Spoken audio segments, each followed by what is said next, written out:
Good evening and welcome to Poland Daily News. I'm Nicholas Richardson. In the Silesian province alone, the cost of 3 new centres for the integration of foreigners, which will be established in Katowice, Bielsko-Biała and Częstochowa, will be more than 40 million zloty. The Silesian centres open at the beginning of next year, and yet we are only talking about one of the provinces. On a national scale, it's easy to calculate that it will be much, much more, because of a minimum of 49 such centres are to be created in Poland. Such a situation may come as a surprise when it is already known that the budget deficit this year will be huge and next year will be even bigger, and there is not enough money for hospitals or rehabilitation.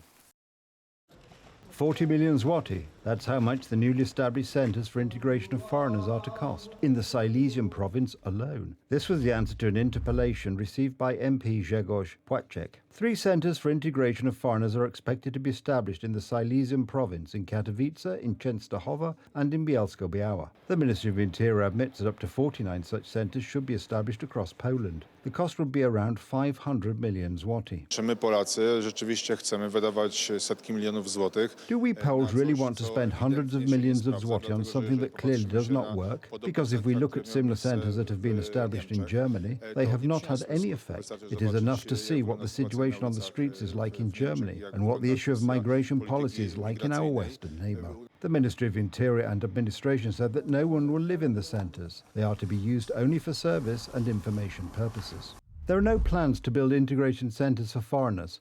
None of the projects are investment projects. Renovations or modernisation of already existing premises involving only the adaptation of works are possible. But in the light of the following statement by an MP from the ruling coalition, the credibility of the Ministry of Interior and Administration is called into question. Centra mogą służyć różnym działaniom. The centres may serve various activities. As of today, they are being built. If we have information on the purpose of these centres and who will live in them, we will provide information. I think that at the moment we do not yet have a decision to accept any immigrants. Talks are being held the whole time. We know that such a relocation is being prepared also to the Polish government, to Poland. So the Prime Minister lied because he said that we will be excluded from this. No, well, I think that we will not be.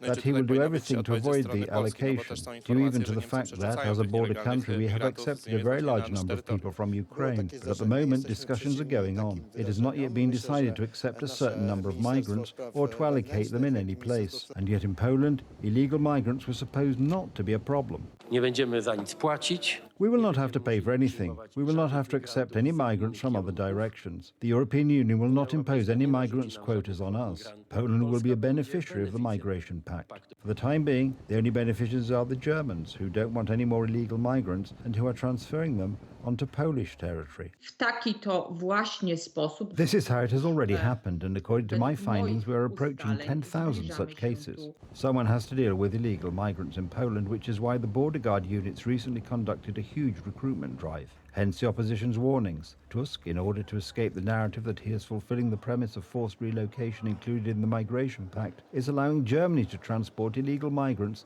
under the guise of readmission. I'm not aware of any such cases. Secondly, in a mass of thousands or tens of thousands of situations, there may be individual ones that may be questionable. Było takie zdarzenie, jesteśmy przeciwni takim wydarzeniom. There was such an event. We are against such events. I think our Ministry of the Interior, as well as the Ministry of Foreign Affairs, has addressed this. These are unimaginable things for a neighbouring country that is a country of the European Union. What are the actions? Because a couple of months have passed.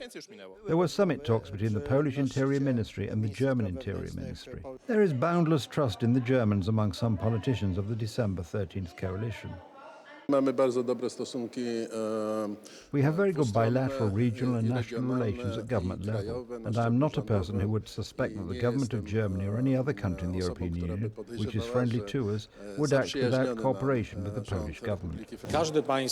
Any country that feels that its capabilities are running out in any situation, not only in a situation concerning the care of people who need help, such a state looks for various opportunities to get out of the stalemate in which they find themselves. The Germans regularly throw migrants here to us. was, whom they say come supposedly from Poland, only no one in Poland verifies this. This is not checked by the border guard. We don't have these symmetrical checks. Why? We should have exactly the same as Germany. Symmetrical measures, but the Tusk government is afraid. They are afraid to say anything against Germany, and such are the results that later Germany sends us whoever they want, and we don't know anything. And Polish people spend millions either for centres for the integration of foreigners or for recruiting in the Western Border Guard divisions.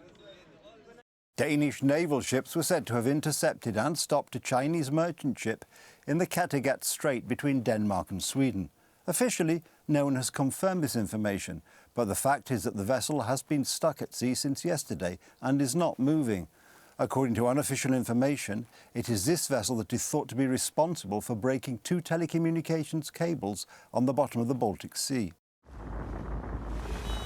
It was this particular ship, the Yipeng 3, that was filmed here a few months ago in the Indian region. The vessel is a typical transportation ship and set sail from St. Petersburg a few days ago. Along the way, it was said to have damaged 2 undersea transmission cables.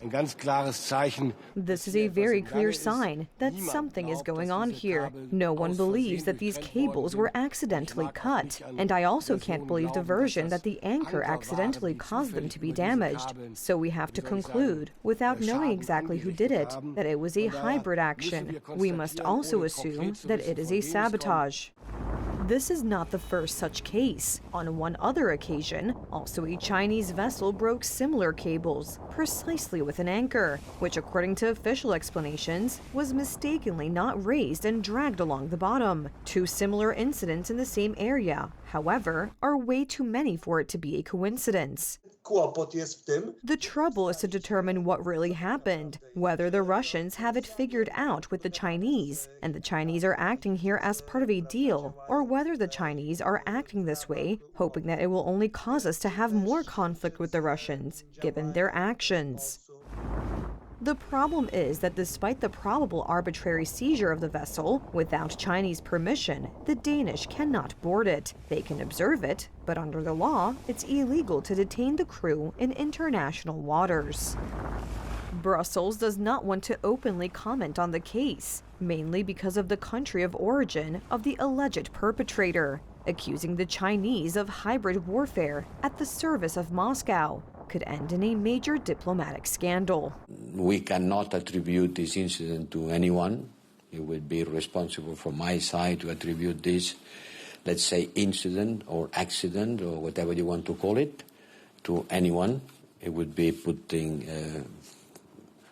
wood to the fire. It's not my intention.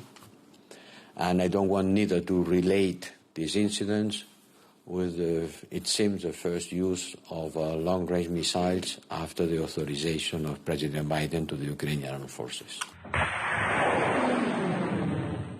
The American decision to authorize Ukraine to use long-range weapons has infuriated Russia.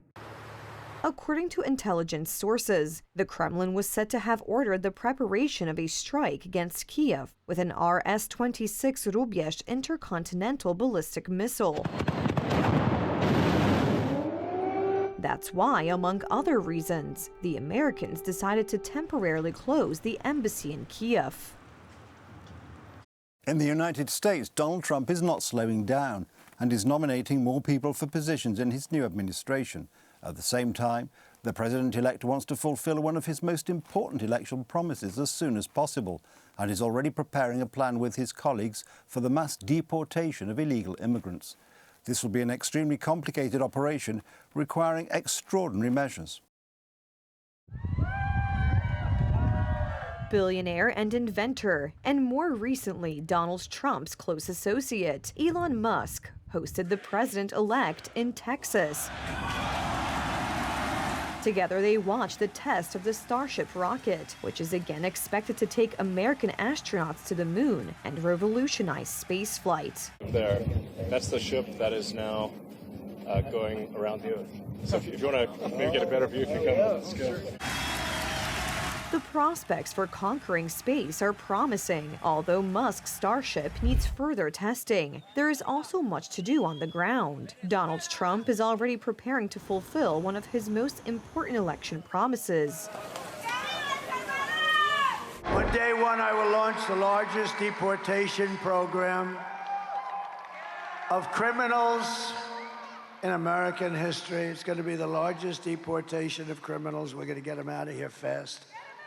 I will rescue every city and town that has been invaded and conquered, and we will put the vicious and bloodthirsty criminals in jail. One idea is to deport immigrants to existing camps in Rwanda, Africa, where they will await court decisions on their immigration status. Donald Trump's associates say he is considering imposing a state of emergency and using the military to deport illegal immigrants en masse and reverse the invasion that 4 years of Democratic rule has led to. And we're going to see a large number, by the millions, of self-deportations as well. And so these are pragmatic places to start that would give us, yes, the largest mass deportation in American history.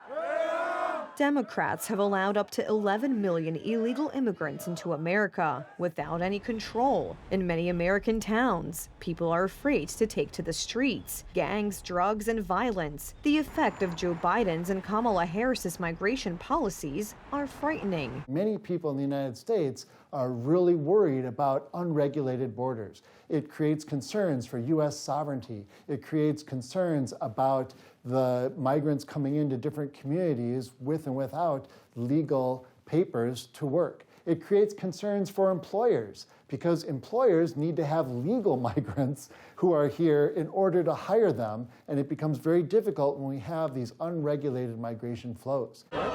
The situation is so serious that even Arizona's Democratic Party governor is pledging to cooperate with the president-elect just to restore order and security. Border security was a core issue of the Trump campaign, and I look forward to having conversations with the incoming president about Arizona's needs, including border security, and the work we've done here to build these partnerships that are actually producing results, and how we can continue those partnerships under his administration.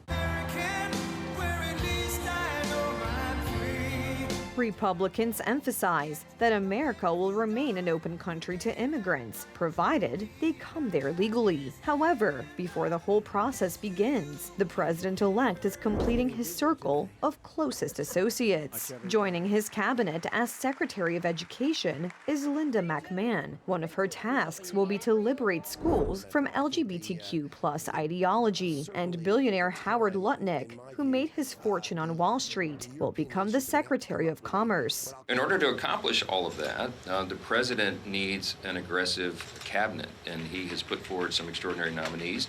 I've met with many of them individually since those announcements have been made, and we're excited about the days ahead. Improving security, returning true values to their country, and fixing the economy are supposed to make America great again. That's the news. Thank you for watching, and from me, have a good night and a better tomorrow.